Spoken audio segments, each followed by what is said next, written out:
Estamos en San Salvador, la capital de El Salvador, país de Centroamérica, que lleva más de 2 años bajo un estado de excepción. El objetivo, llevar a los integrantes de las pandillas que mantenían el crimen latente en este país a prisión o trasladarlos a una de máxima seguridad. Durante años, El Salvador fue conocido como el país más violento del mundo. Las pandillas, principalmente la MS-3 y el Barrio 18, controlaban territorios enteros, asesinaban con impunidad, extorsionaban hasta al vendedor de frutas y sembraban el terror en cada esquina. Pero todo cambió en marzo de 2022, cuando una masacre de 87 personas en un solo fin de semana obligó al gobierno a actuar con una severidad sin precedentes. Ahí comenzó la era del estado de excepción y nació el CECOT, el Centro de Confinamiento del Terrorismo, inaugurado por el presidente Nayib Bukele. Es una megacárcel construida en tiempo récord, 7 meses. Está ubicada en Tecoluca, una zona alejada de centros urbanos. El complejo abarca 116 hectáreas, de las cuales 23 están destinadas a edificios penitenciarios. Su perímetro está reforzado con muros de concreto de más de 11 metros de altura, cercas electrificadas con cargas de 15.000 voltios y 19 torres de vigilancia armada. Según el gobierno salvadoreño, es la prisión más segura de América Latina y probablemente del mundo. Aquí no hay visitas, no hay llamadas, no hay contacto con el exterior. Los reclusos, considerados terroristas, son sometidos a un régimen de vigilancia 24/7. No reciben comida con proteínas, no tienen derecho a un colchón, ni siquiera ven la luz del sol. El aislamiento es total. Para ingresar al CECOT como visitante, en el raro caso de que se conceda el permiso, se deben pasar 3 filtros de seguridad: revisiones personales, control de pertenencias, escáneres de cuerpo completo y dejar fuera cualquier dispositivo electrónico. Desde el ingreso, uno se sabe vigilado. Desde las torres, los techos, las cámaras, los francotiradores vigilan todo movimiento. Dentro del penal, los internos son obligados a vestir igual: camiseta blanca, pantalón corto, cabeza rapada. La ropa negra identifica a los del Barrio 18, la blanca a los de la MS-13. Pero en el CECOT, enemigos a muerte conviven en la misma celda, sin jerarquías, sin respeto por los rangos que tenían en la calle. La orden es clara: aquí no hay líderes, todos son iguales. Todos están sometidos. Las celdas son de concreto puro, no hay camas, solo planchas, no hay privacidad. Se bañan en grupo, hacen sus necesidades frente a todos, comen con las manos. Las luces permanecen encendidas las 24 horas. No hay ventanas. Los internos pasan 23 horas y media encerrados al día. Los 30 minutos restantes son para actividad física o religiosa, pero aún así, esposados o escoltados por personal armado. Cualquier acto considerado como insubordinación, mirar a un guardia a los ojos, hablar sin permiso, moverse fuera de tiempo, es castigado con el aislamiento. Las celdas de castigo son cajas de concreto sin ventilación, sin cama, sin luz. Ningún recluso ha resistido los 15 días completos ahí dentro, según los custodios. La mayoría pierde la noción del tiempo o sufre colapsos mentales en menos de una semana. La infraestructura carcelaria está pensada para romper al ser humano. Las entrevistas con custodios confirman que el objetivo no es la reinserción social, es el encierro perpetuo. Aquí vienen a morir, dicen. No habrá redención. No hay segundas oportunidades para quienes mataron, violaron o sembraron el caos en nuestras comunidades. Los condenados acumulan penas que superan los 100, 300 y hasta 0 años. Algunos fueron identificados como sicarios, extorsionadores, líderes de clicas. Los expedientes muestran casos tan brutales como el de sujetos que jugaron con los cráneos de sus víctimas, o que ejecutaron masacres completas solo por venganza territorial. A ellos no se les considera humanos, sino amenazas permanentes. Y sin embargo, el Sekot no ha estado exento de polémicas. Organismos internacionales denuncian que miles de personas fueron detenidas sin juicio, muchas por denuncias anónimas, o por vivir en zonas pobres controladas por pandillas. Las condiciones dentro del penal han sido comparadas con tortura prolongada, y no existe registro público de cuántos internos han fallecido bajo custodia. Pero en las calles de San Salvador, el sentimiento es otro. La criminalidad bajó, los negocios volvieron a abrir, los niños pueden jugar afuera. El país, que en 2015 tenía más de 100 homicidios por cada 100.000 habitantes, hoy reporta menos de 2. Para la mayoría de los salvadoreños, la ecuación es clara. Prefieren el miedo al gobierno que el terror de las maras. Nayib Bukele, con su popularidad intacta y reelecto por mayoría abrumadora, no tiene intención de cambiar el rumbo. El Sekot es su insignia, su trofeo, su símbolo de poder, pero también es, para muchos, el infierno que él mismo construyó. El día comienza antes del amanecer. Son las 4 de la mañana y el agua fría marca el inicio de la rutina en el Sekot, la prisión más estricta de El Salvador. Los internos se levantan por bloques, se acercan a las pilas de agua instaladas en las esquinas de las celdas y con cubetas se echan el primer balde sobre la cabeza. No hay regaderas individuales, no hay privacidad. Algunos se bañan en boxer, otros desnudos. Todos bajo vigilancia directa. Después del aseo, el día entero transcurre dentro de una celda de concreto, sin ventanas, sin colchones, sin sillas. Las paredes están cubiertas de humedad. No hay ventiladores ni calefacción. Y aunque El Salvador no es un país frío, las noches dentro del penal, con techos de concreto y ventilación forzada, bajan la temperatura drásticamente. Los reos duermen sobre planchas de cemento, cubiertos apenas por una sábana blanca. La luz permanece encendida las 24 horas. No hay oscuridad, no hay silencio real. Los internos no saben qué hora es. No tienen relojes, calendarios ni referencias. El tiempo está suspendido. Solo conocen el ritmo por la llegada de la comida o las órdenes de los custodios. Aquí no se les llama por nombre, son números, fichas de ingreso. Los custodios no tienen contacto verbal innecesario. La consigna es firmeza, no compasión. Cada celda alberga entre 50 y 80 personas. Pandilleros de la MS-13, barrio 18 sureños y revolucionarios, que antes se mataban en las calles, ahora comparten espacio, baño y comida. Se toleran porque no tienen otra opción. Aquí no hay jerarquías ni clicas. Todos son iguales, presos sin futuro. La comida llega 3 veces al día. Casamiento mezcla de arroz y frijoles, 2 tortillas y atol o agua simple. No hay pollo, carne ni proteína animal. Comen con las manos, directo del plato.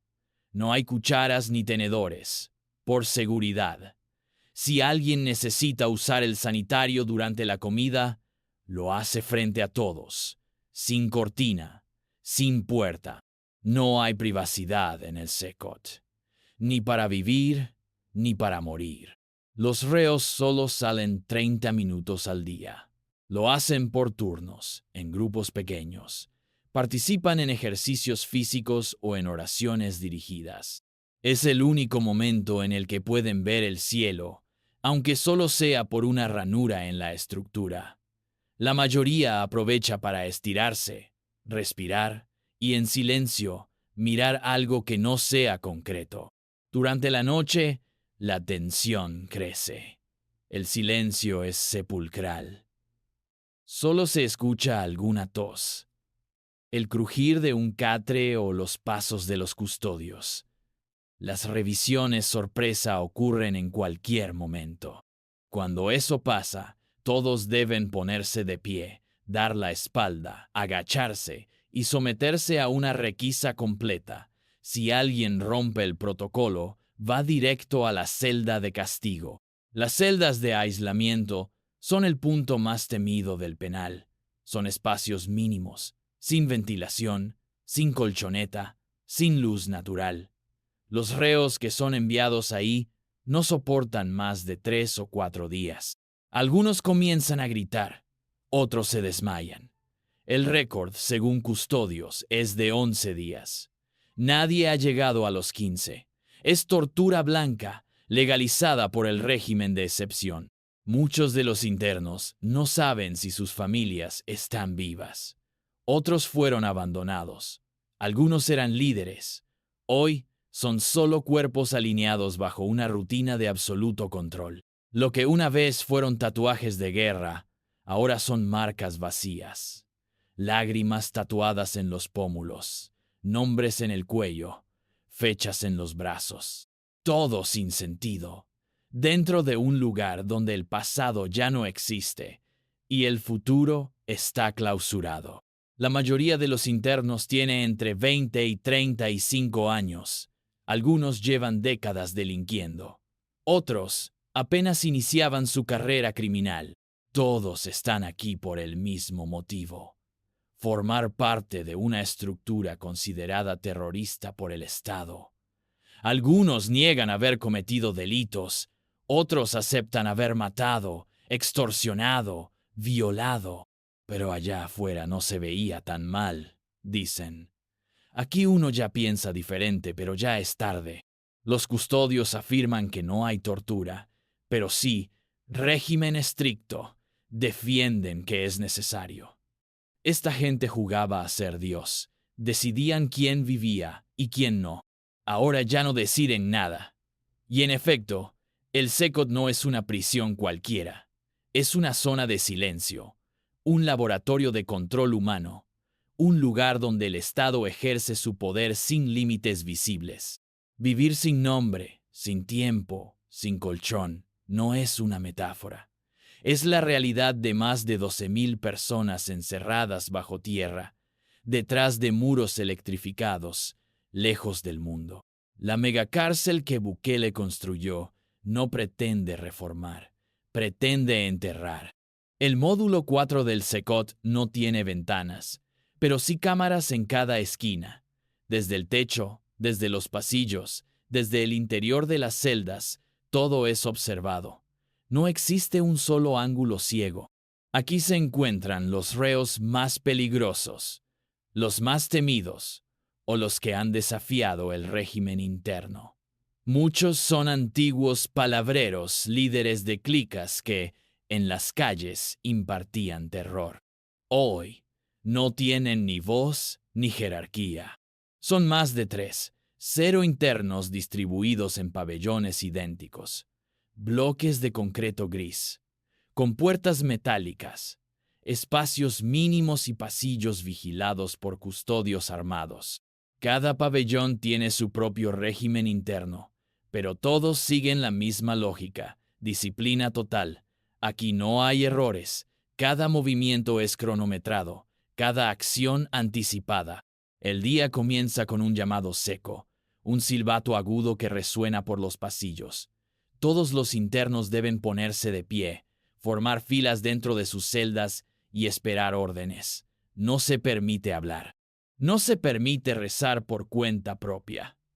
Las oraciones son dirigidas por un altavoz, pregrabadas con la voz de un militar. Quien no participe es reportado. 3 reportes implican traslado directo al aislamiento.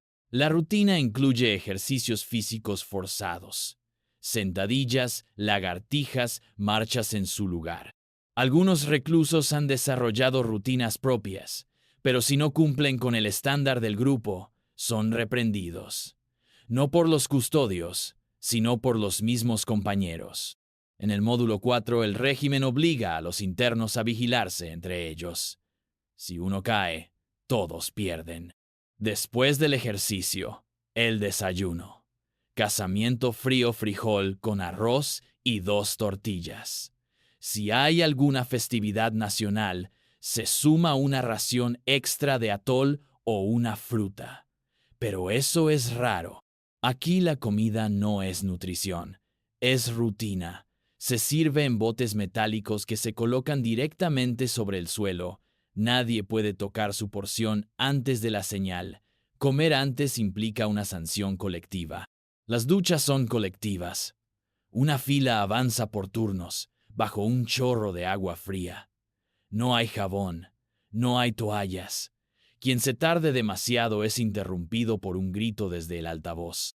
En total, cada reo tiene entre 45 y 60 segundos para bañarse. Higiene no es confort, es eficiencia cruda. A lo largo del día, se realizan inspecciones aleatorias. Custodios entran sin previo aviso a las celdas. Revisan colchonetas, ropa interior, suelas de zapatos, envoltorios de comida. Buscan cualquier indicio de desobediencia. Un trozo de metal escondido, una nota escrita, una seña mal entendida. Todo puede ser interpretado como señal de rebeldía. Las celdas de castigo ubicadas en el nivel subterráneo del módulo 4 son el destino final para quienes rompen el protocolo. Ahí se duerme de pie.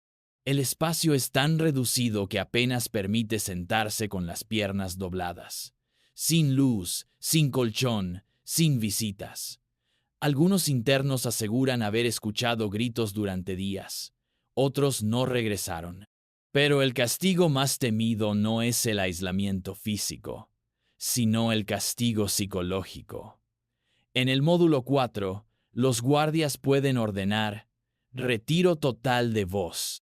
Eso significa que por 72 horas, ningún interno puede hablar, ni preguntar, ni rezar, ni gritar. Quien lo haga, arriesga ser separado y confinado por semanas. Algunas noches, los reos son despertados por simulacros de motín. El protocolo obliga a que se tiren al suelo, rostro contra el concreto, manos en la nuca, hasta que se confirme la alerta. Aunque no haya peligro real, se realiza al menos una vez por semana. Es parte de su entrenamiento, dice un custodio. Que nunca bajen la guardia. Entre los internos, hay quien reza en silencio, quien llora de madrugada, quien mira al techo esperando que algo cambie. Pero también hay quienes se aferran a la idea de que este encierro es necesario. Antes yo era Dios en mi colonia. Hoy aquí soy nadie. Y eso está bien, dice un ex sicario de 27 años. Es justo. El módulo 4 no busca rehabilitar, busca doblegar y lo logra. Casi todos los reclusos presentan pérdida de peso, insomnio crónico, episodios de ansiedad o desconexión mental. Médicos del sistema penitenciario han reportado al menos 200 casos de desorientación severa desde que se inauguró el penal, pero ninguno ha sido trasladado a un hospital externo. Así se vive en el corazón del Secot, ahí donde los gritos no se escuchan y la obediencia se impone hasta en los sueños. En el módulo 4, el castigo no es la excepción, es la regla. Los custodios dicen que los peores están aquí, que los que entraron al Secot no tienen redención porque fueron los autores del terror. Y basta verles el rostro para entender por qué lo dicen. Algunos se tatúan lágrimas negras en las mejillas. Otros llevan las iniciales de su clica en el cráneo, en el cuello, en las manos. Cada tatuaje es una historia, cada historia una víctima. En este capítulo nos enfrentamos cara a cara con los criminales más temidos del país. Hombres que antes eran intocables, ahora son números con uniforme blanco. En el silencio de la celda, uno de ellos, José, 32 años, confiesa haber matado a 30 personas. No lo dice con orgullo, pero tampoco con culpa. Así se vivía en la clica. Era matar o morir. Me lo enseñaron desde los 12. Al otro lado del módulo está Ricardo, 24 años. Fue reclutador de niños para el barrio 18. Dice que su trabajo era identificar a los más vulnerables en zonas pobres, ganarse su confianza y meterlos a la pandilla. Una vez los probábamos, ya no había marcha atrás. Eran de nosotros o estaban muertos. ¿Se arrepiente? Hace una pausa larga. Luego contesta: a veces, pero no cambiaría nada. Era el único camino. La narrativa oficial insiste en que el SECOT busca extinguir la cultura pandillera, pero lo que vemos dentro es más complejo. Algunos reos aceptan su culpa, otros la minimizan. Unos lloran al recordar a sus víctimas, otros afirman que volverían a hacerlo si el sistema no los hubiera atrapado. Uno de los más impactantes es el caso de Milton, un ex palabrero de la MS-3, condenado a más de 0 años por liderar una masacre de 12 personas en Apopa. Hoy se sienta con las manos cruzadas y los ojos perdidos. Yo no soy un monstruo, solo fui lo que me tocó ser. Le preguntamos qué siente al ver morir a sus compañeros dentro del penal. Nada, responde. Aquí ya estamos muertos desde antes. Los testimonios, recogidos bajo autorización estricta del Ministerio de Seguridad, no pueden ser grabados. Las entrevistas se hacen cara a cara, sin cámaras, sin micrófonos, solo libretas, lápiz y custodia armada. Las respuestas son cortas, precisas. A veces se interrumpen por la señal de silencio. No todos quieren hablar, otros no pueden. El encierro ya les robó el lenguaje. Fuera del pabellón, el personal médico ha registrado múltiples casos de psicosis, pérdida de memoria, mutismo prolongado y conductas de automutilación. No hay psiquiatras suficientes. El sistema carcelario no está diseñado para cuidar, sino para vigilar.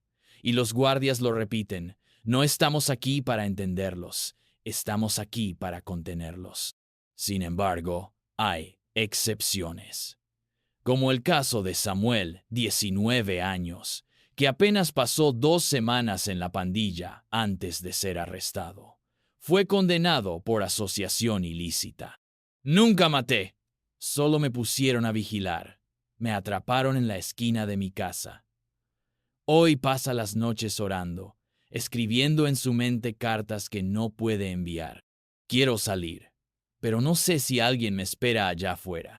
En entrevistas confidenciales, varios custodios admiten que no todos los que están aquí son igual de culpables.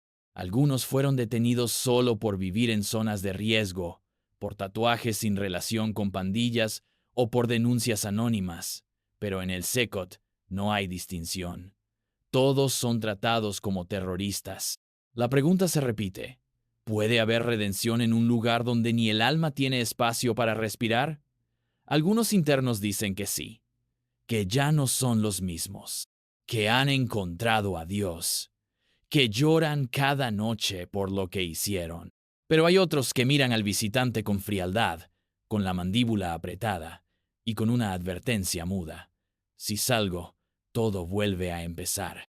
La línea entre remordimiento y cinismo es delgada, y dentro del SECOT, a veces, invisible. El gobierno de Nayib Bukele presume con orgullo que El Salvador es ahora el país más seguro del hemisferio occidental. Las cifras parecen respaldarlo. Homicidios en su punto más bajo, extorsiones casi inexistentes, barrios antes dominados por maras, convertidos en zonas libres para la población civil. Las calles están más tranquilas. Sí, pero mientras los reflectores están sobre la seguridad, hay una sombra que crece detrás del orden. Desde que se decretó el estado de excepción en marzo de 2022, más de 85 personas han sido arrestadas, muchas sin orden judicial, sin derecho a defensa y sin información a sus familias. En el SECOT, miles de esas personas están detenidas sin haber sido condenadas. Algunos llevan más de un año sin ver a un juez. Otros simplemente desaparecieron. La línea para denunciar colaboradores de pandillas sigue activa las 24 horas. Cualquier ciudadano puede hacer una acusación anónima. Y aunque este mecanismo ha sido útil para capturar a verdaderos criminales, también se ha convertido en un arma para venganzas personales, ajustes vecinales y extorsiones desde dentro del sistema. El caso de Jorge, un joven de 21 años, detenido por tener el mismo nombre que un miembro de la MS-13, lo ejemplifica. Fue arrestado en una parada de autobús y hasta la fecha, su madre no ha logrado confirmar si está en el SECOT o en otra prisión. Nadie da información. Nadie contesta los oficios. Me dicen que espere. ¿Esperar qué? ¿Que me lo regresen muerto? Pregunta entre lágrimas.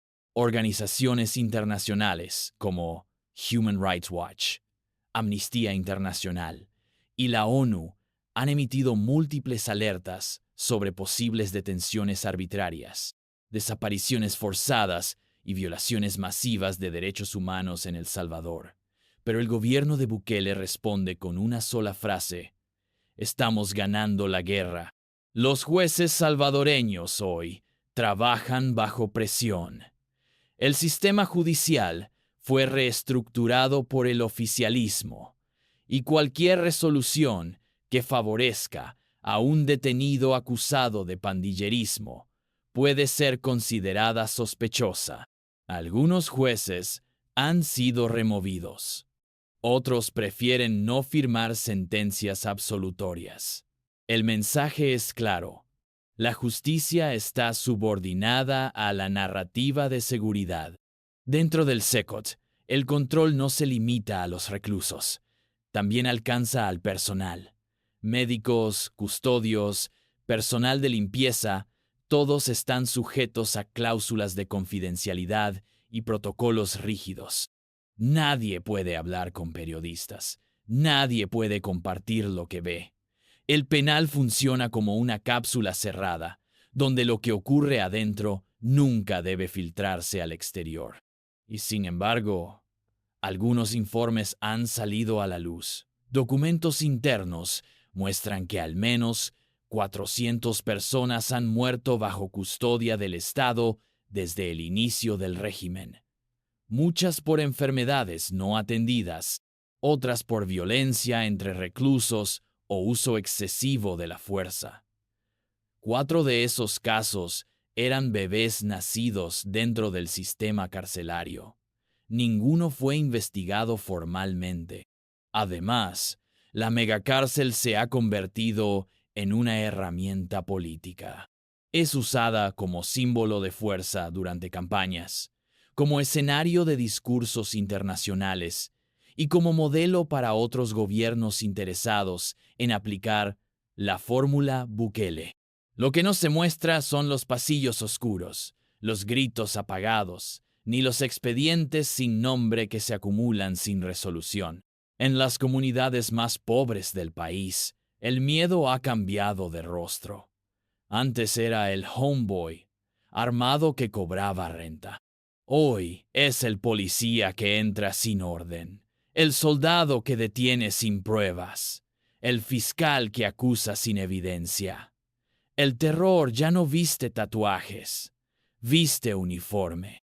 Y aún así, la popularidad del presidente crece. El relato de éxito, el orgullo nacional y la promesa de paz han calado hondo. Prefiero vivir con miedo al gobierno que volver a vivir con miedo a las maras, dice una vendedora en Soyapango, y muchos piensan igual. Porque después de tanto dolor, la paz, aunque tenga sombras, se recibe como alivio. Pero los derechos no pueden ser opcionales. La justicia no puede depender de la popularidad. El SECOT, más allá de su estética de control, oculta un sistema que ha perdido sus contrapesos y ha normalizado la excepción como regla. En el próximo y último capítulo, veremos cómo esta estructura perfecta, en apariencia, comienza a mostrar fisuras y nos enfrentaremos a la pregunta final. ¿Vale la pena esta paz si se construyó sobre el silencio? El Salvador vive en calma. En las calles de San Salvador ya no se escuchan disparos, las rutas de transporte colectivo funcionan sin extorsiones y los comerciantes venden sin miedo. En los barrios donde antes nadie entraba sin permiso de las pandillas, hoy los niños juegan fútbol y las tiendas abren hasta tarde. La violencia bajó. El miedo se transformó en silencio, y para muchos, eso es suficiente. Nayib Bukele celebra el resultado con orgullo. Somos el país más seguro de América Latina, repite ante cada micrófono. Y la comunidad internacional, aunque crítica en privado, no puede ignorar los datos. Los homicidios han caído más de un 90%. Las extorsiones desaparecieron en la mayoría de zonas rojas. El experimento del SECOT parece haber funcionado, pero la pregunta que se impone es otra. ¿A qué costo? Tras las paredes de concreto armado, los reclusos viven bajo condiciones extremas: aislamiento, castigos prolongados, alimentación mínima, falta de atención médica y una ausencia casi total de contacto humano con el exterior. Algunos llevan más de un año sin ver a un juez, sin hablar con un abogado, sin saber si alguien los busca allá afuera. El derecho al debido proceso quedó suspendido. Organismos como la ONU y la CDH han catalogado estas prácticas como violaciones sistemáticas a los derechos humanos. Y aunque el gobierno niega las acusaciones, las cifras inquietan. Más de 400 muertos bajo custodia, al menos 30,000 personas detenidas sin pruebas sólidas, y un sistema judicial silenciado por temor o lealtad. Mientras tanto, en Estados Unidos, México y otros países de la región, políticos conservadores estudian replicar el modelo. Hablan del milagro salvadoreño, de la mano firme que devolvió la paz. Pero evitan mencionar los centros de detención sin registros, los jueces removidos, las familias que aún no saben dónde están sus hijos. ¿Es el SECOT una prisión o un espectáculo? En cada traslado masivo, las cámaras oficiales del gobierno muestran a cientos de hombres rapados, en fila, agachados, esposados, descalzos. El mensaje es claro. Aquí manda el Estado. Aquí no hay perdón. Y mientras la audiencia aplaude en redes sociales, se va consolidando una nueva narrativa. La justicia no es reparación, es escarmiento. En las afueras de San Vicente, una madre coloca una vela frente a una fotografía en blanco y negro. Su hijo fue detenido hace 8 meses por una denuncia anónima. No tenía antecedentes. Trabajaba en una carpintería. Desde entonces, no ha recibido llamada ni información oficial. Solo quiero saber si está vivo, que me digan si está comiendo, si duerme, si respira. Ese tipo de historias ya no aparecen en la televisión. La narrativa oficial está blindada. Quien defiende a los pandilleros está contra el país, repiten funcionarios y voceros del régimen. Y así, poco a poco, el debate público fue reemplazado por una aclamación unánime. La paz llegó, pero la democracia retrocedió. La megacárcel de Bukele es vista por millones como un símbolo de orden, pero también puede ser vista como el rostro moderno del autoritarismo. Limpio, eficiente, viral. Su éxito depende no solo de mantener encerrados a los criminales, sino también de mantener a la sociedad conforme con la idea de que la justicia ya no necesita transparencia. Hoy, la mayoría del pueblo salvadoreño está convencido de que valió la pena. Prefieren dormir tranquilos, aunque eso implique aceptar que hay personas desaparecidas, presos sin juicio, familias en duelo sin respuesta. Porque, después de décadas de violencia, hasta el miedo se puede negociar si promete paz. Pero para otros, la imagen final que deja el SECOT no es de orden, es de advertencia. Una línea de reos, inmóviles, con la mirada clavada al suelo, escoltados por soldados, custodiados por cámaras, grabados para el mundo, silenciosos, sin rostro, sin voz. Esos hombres, culpables o no, representan lo que podría convertirse en el nuevo modelo de control en América Latina. Y por eso la pregunta permanece: ¿qué estamos dispuestos a sacrificar para sentirnos seguros? ¿Y qué pasará cuando la paz que celebramos hoy se convierta en la prisión de mañana?